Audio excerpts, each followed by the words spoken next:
मध्याह्न भोजन योजना MDM में कार्यरत रसोइया महिला कर्मियों की समस्याओं को लेकर एटक से संबद्ध ANTUC मध्याह्न भोजन कर्मी यूनियन जिला जबलपुर द्वारा मुख्यमंत्री मध्य प्रदेश शासन के नाम एक ज्ञापन प्रस्तुत किया गया है। यूनियन का पंजीयन क्रमांक 6999 है। ये ज्ञापन कलेक्टर जबलपुर के माध्यम से भेजा गया।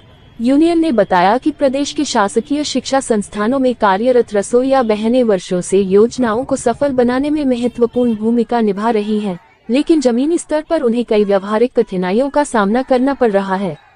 इन्हीं समस्याओं के निराकरण की मांग को लेकर मुख्यमंत्री से हस्तक्षेप की अपील की गई है। ज्ञापन में प्रमुख रूप से 8 मांगे रखी गई हैं, जिनमें समय पर वेतन भुगतान, कार्य के घंटे निर्धारित कर कलेक्टर रेट पर मानदेय देने, ड्रेस कोड लागू करने और उड़ीसा सरकार की तर्ज पर प्रतिवर्ष 500 रुपये ड्रेस हेतु दिए जाने की मांग शामिल है। इसके अलावा प्रत्येक जिले में कष्ट निवारण समिति के गठन की मांग की गई है, ताकि रसोइयों की रोजमर्रा की समस्याओं का त्वरित समाधान हो सके।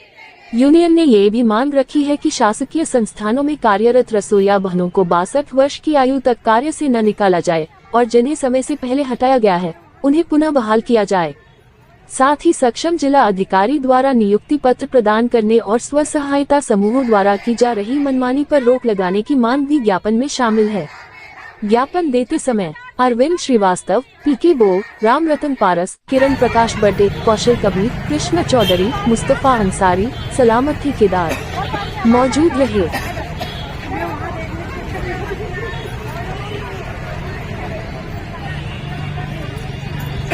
सर ये है कि जो 4 लेबर कोड नए जो लाए गए हैं वो लेबर कोड है जो मजदूरों का पूर्ण तरह से शोषण करता है, सामाजिक दायरे से बाहर करता है, हक से बाहर करता है, अपनी बात रखने से बाहर करता है। हमें हड़ताल करने का, यूनियन बनाने का हमारे हाथ से हक छीनता है। इसलिए हम आज इसके विरोध में यहाँ पे इकट्ठे हुए हैं। और जो हमारी मध्याह्न भोजन की महिलाएं हैं, सेंट्रल गवर्नमेंट की योजना है, 30 से 32 साल हो गए, आज इनको 4000 मिल रहा है मुश्किल से।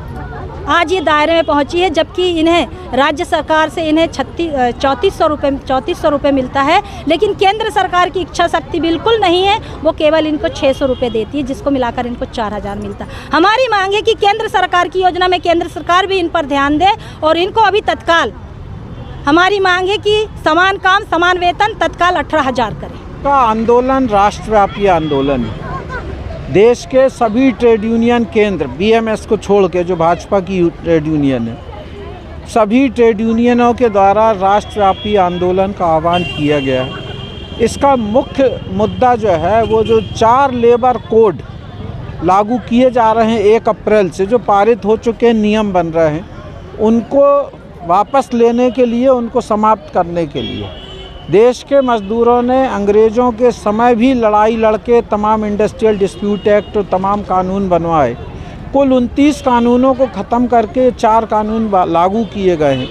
ये 4 कानून लागू होने से ट्रेड यूनियन आंदोलन पूरी तरह से ख़त्म हो जाएगा, जो एक मज़दूरों का सुरक्षा कवच है। इसके अलावा जो सुविधाएं उन्होंने इतने लंबे समय के बाद ली थी, चाहे वो न्यूनतम वेतन की हो, चाहे वो ग्रेच्युटी की हो या दूसरे सुविधाएँ, वो तमाम सुविधाएं जो हैं उन पे प्रश्न चिन्ह लग जाएगा कि वो मिलेंगी कि नहीं मिलेंगी। मिलेंगी तो नियोक्ता की मर्जी से मिलेंगी। ट्रेड यूनियनों के ऊपर भी इतने ज़्यादा कानून और इतने ज़्यादा नियम लागू कर दिए गए हैं कि वो ट्रेड यूनियन कोई बन ही नहीं पाएगा। और अगर कोई संघर्ष करेगा, आंदोलन करेगा, तो उसके खिलाफ आपराधिक मुकदमा, जेल जाने की नौबत, कुछ नौकरी से बर्खास्त होने की नौबत, कुछ भी हो सकती है। तो इसलिए एक तो मुख्य मुद्दा 4 लेबर कोड जो हैं उनकी वापसी का है। इसके अलावा ये आंदोलन जो हो रहा है, ये किसानों और मज़दूरों का संयुक्त आंदोलन है। आज सभी को मालूम है, 5 साल पहले किसानों ने कृषि कानूनों के खिलाफ आंदोलन किया था, सफल आंदोलन था। नरेंद्र मोदी को झुकना पड़ा था, उन्होंने वो कानून तो वापस ले लिए, लेकिन न्यूनतम जो MSP जो थी, MSP का कानून आज तक लागू नहीं किया।